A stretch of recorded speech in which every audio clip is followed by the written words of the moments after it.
यहाँ पर आपको आम खबर से आगाह करते चले, पतोकी के नवाही फूलनगर में निजी अखबार के रिपोर्टर का कत्ल। यहाँ पर आपको आम खबर से आगाह करते चले, पतोकी के नवाही फूलनगर में निजी अखबार के रिपोर्टर का कत्ल। इस अफसोसनाक वाकये पर डीपीओ कसूर का नोटिस। रिपोर्ट कर रहे हैं पतोकी से नुमाइंदा खसूसी सैयद सदाकत अली शाह।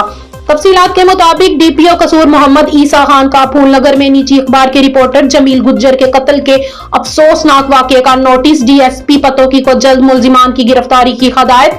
डीएसपी पतोकी सजाद अकबर से वाकये की रिपोर्ट तलब कर ली, जल्द मुलजिमान की गिरफ्तारी की हदायत। डीपीओ कसूर की हदायत पर डीएसपी पतोकी सजाद अकबर जाए वक़ूए पर पहुंचे और लवाहिकीन के साथ मौजूद है।